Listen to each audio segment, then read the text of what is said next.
Hey everybody, how's it going? Well, I was looking at the distributor the other day. So this might get a little bumpy because I've got you set up on the engine. So I was going through the distributor. This one is supposed to have points, and it doesn't. Look at that. It's got some sort of electrical timing going on there. So, is that a bonus? Is it not? I was kind of looking forward to dealing with some points, even though it's like older stuff. I had bought a whole bunch of parts to replace the rotor, the points, the vacuum, the condenser. But this one turns freely. It fits. I have the vacuum advance works.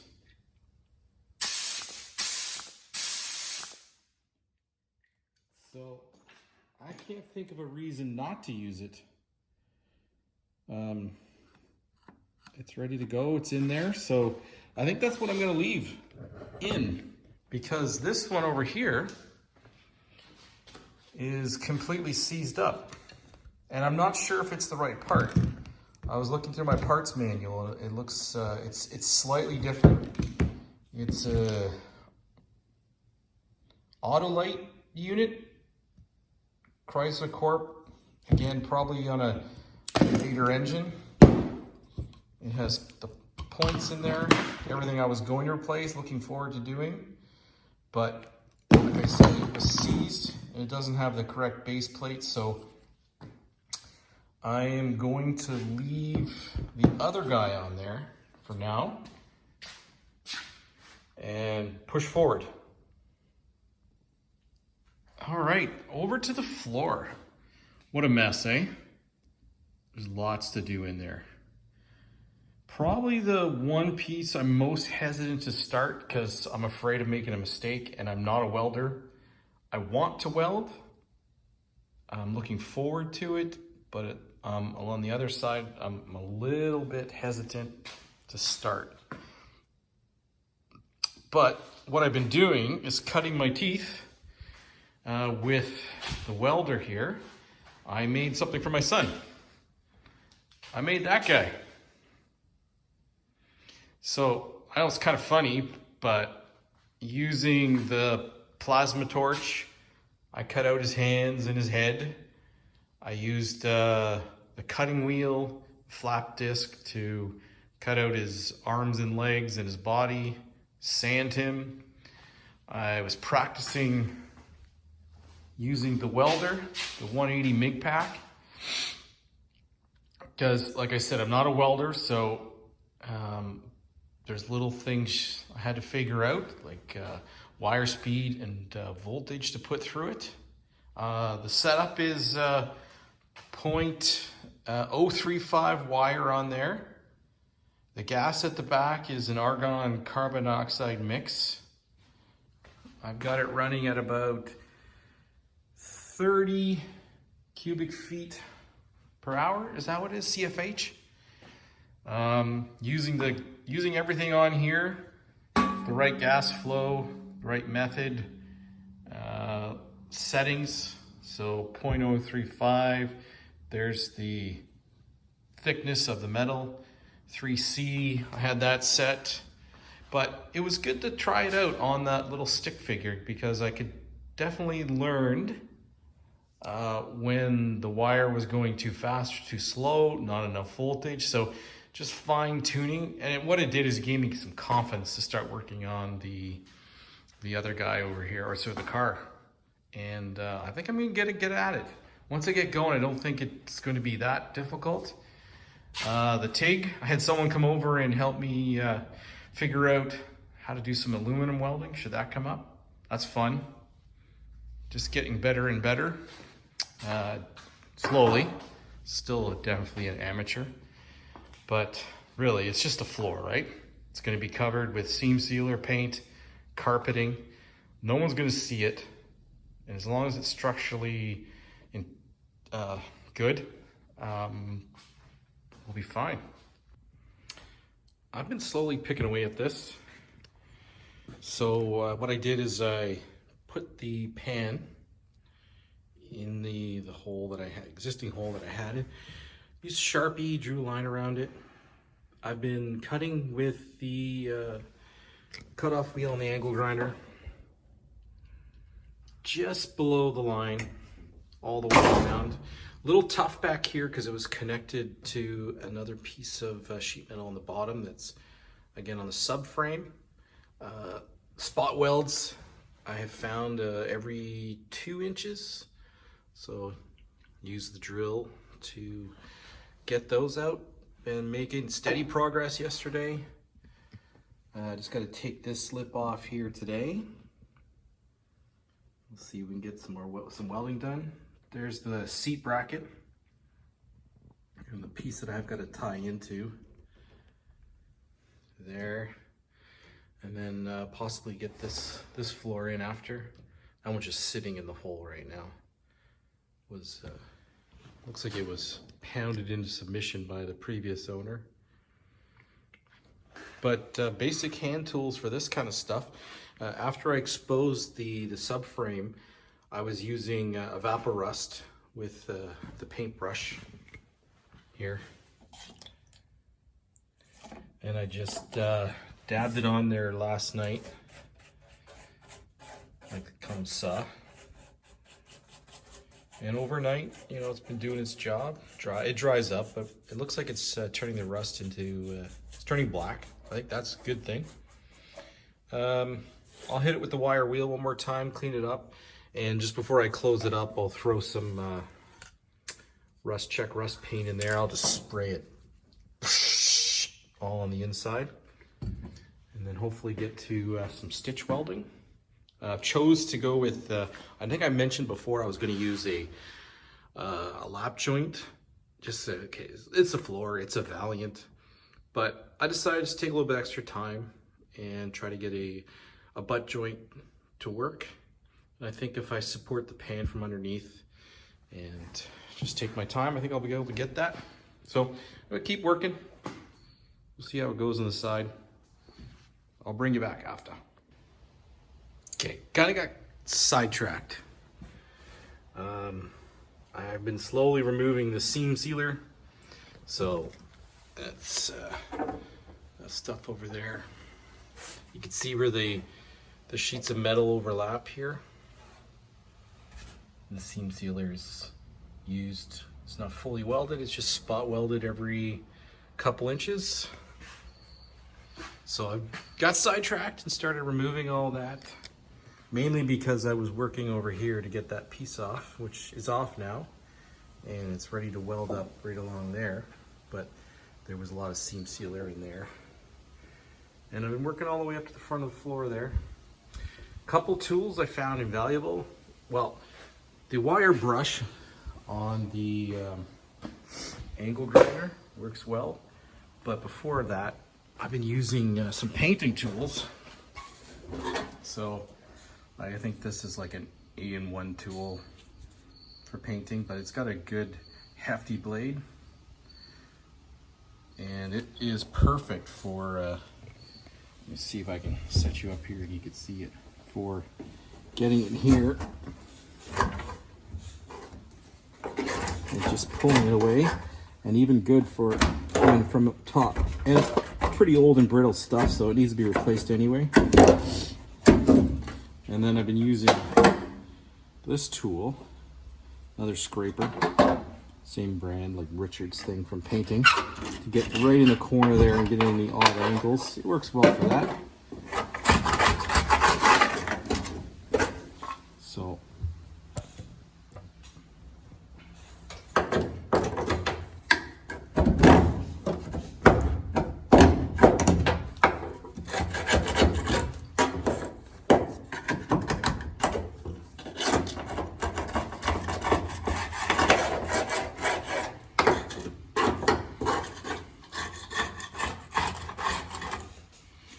come away nicely.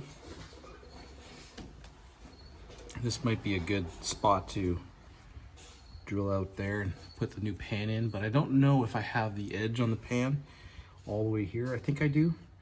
So, oh, I don't think you can see what I was pointing at there. I might have to edit that out. But basically, the seam there is where I'm going to cut for this forward pan. Get at all the subframe. This stuff over here, you can see the edge. It's just spot welded in. So hopefully the pan I have over there, I think it has the lid to get the other side. Oh, look at that. Heater. That's the motor for the heater that'll go in there.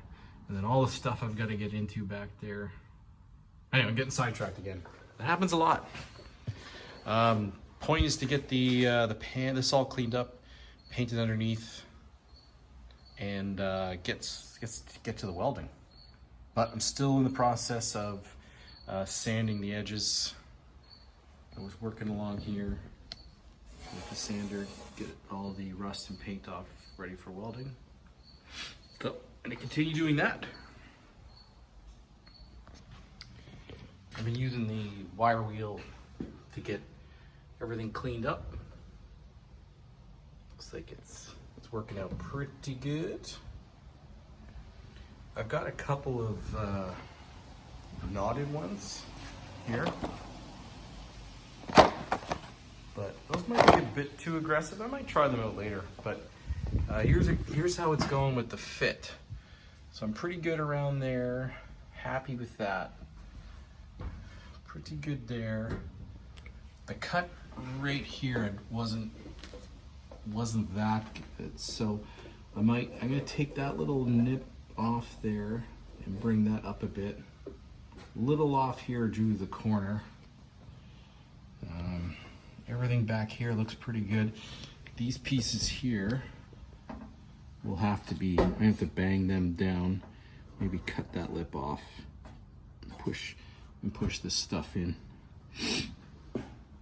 But getting there, a little bit at a time, a little bit of cutting,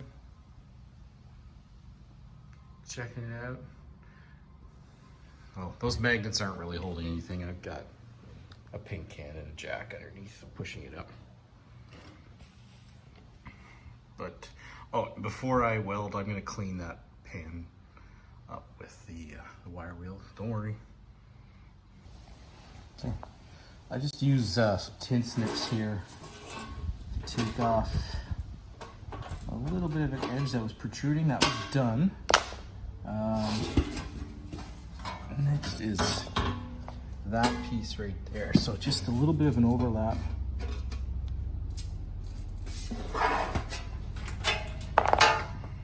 Pull it apart.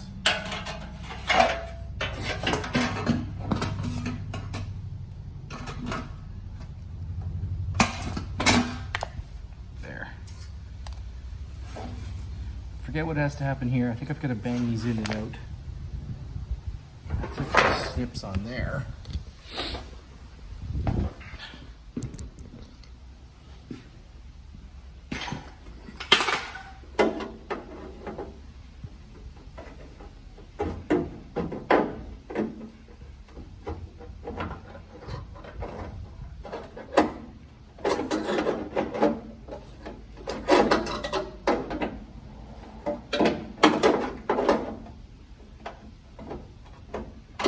Probably completely blocked that.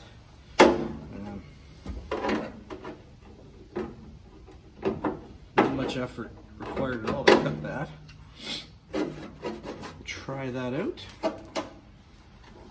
Where else were we? We were good. Oh, I gotta fix.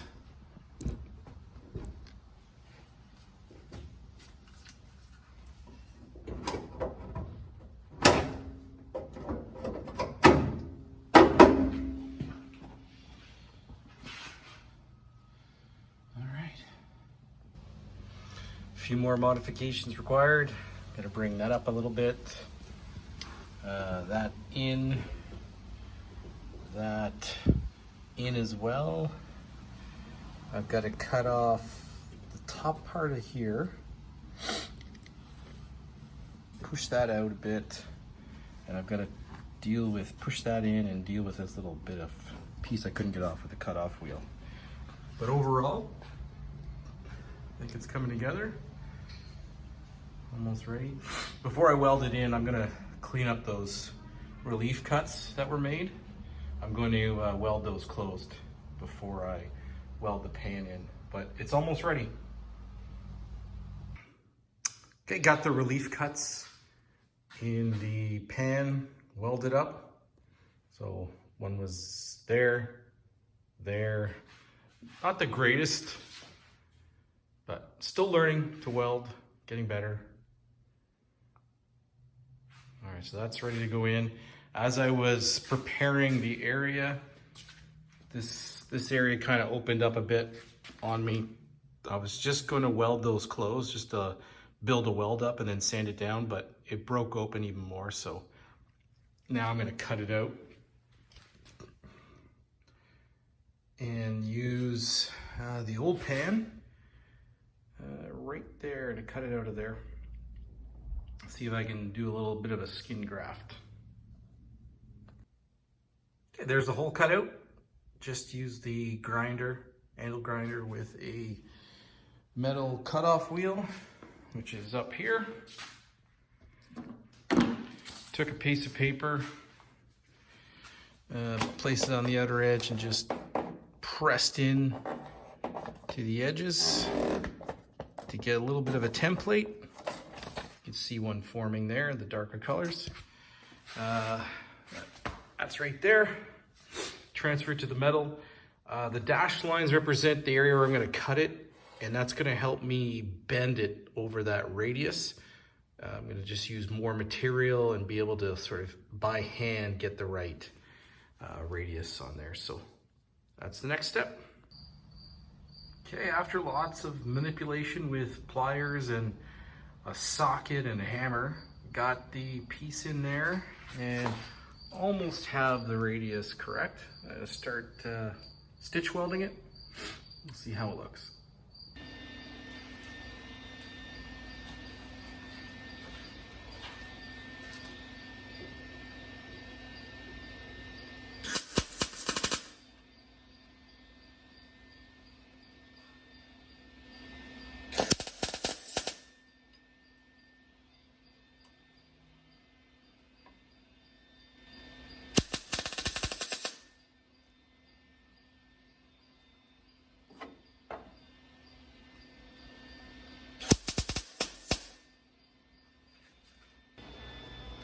Okay, top went well.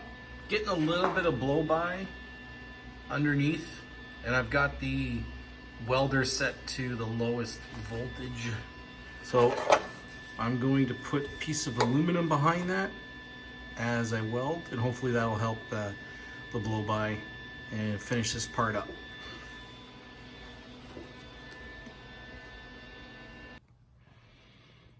Okay, I put the pan in. Spot welded it in a few spots, but it's not correct. So after putting that in, I got some blow by. I turned the welder down as much as I could, still pushing through. I was trying to get some aluminum behind it so it has something to bounce off of. No joy yet, but I'm gonna keep working on it. I trying to make it look good, so I end up sanding it, but this one blew out because I sanded it too thin, and then I wasn't able to. I tried welding it one more time and it just blew a hole in through it. So what have I learned? The gaps have to be fairly close together, so this one's gonna have to come in, and I have the room because this lip here is sitting behind this one, so I'm gonna undo these welds and try to slide this forward, and I'll try to spot weld it one more time and just keep working at it until it gets right. But I'm happy. Here's some more progress. Sheet in, spot welded around.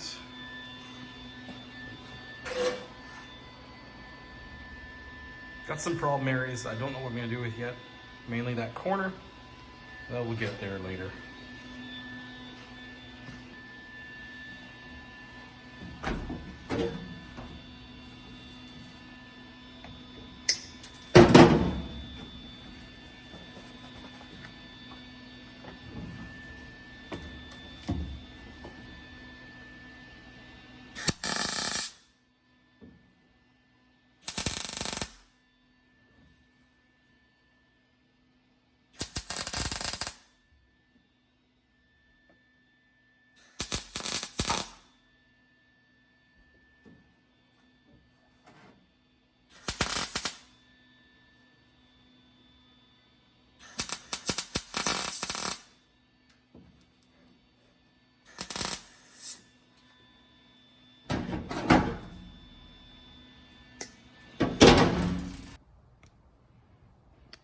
finished up for today. I think this is where I'm going to leave it for today, for this afternoon. Did a little bit of sanding. Still working on that part. Keeps blowing by on me. Let's see, get the other side. It's coming together. The perfectionist in me hates it, but it's solid. A little bit more sanding should take care of it. I actually switched to the bigger, thicker wire. So I was on the 0.25 because I thought, well, 18 gauge. So I had it set for about 3B, ended up turning it down to about that. But I went back to the 0.35, started at 3C, ended up with it on B2.5, and I was getting some pretty good results. And I had the gas on around 30 CFH. Oh, gotta turn that off. Good. So, all in all, pretty good. Keep working at it, and that'll be it for now. And maybe I'll bring you back when I got all this done and maybe got the engine in. We'll see how the week goes. All right, see ya.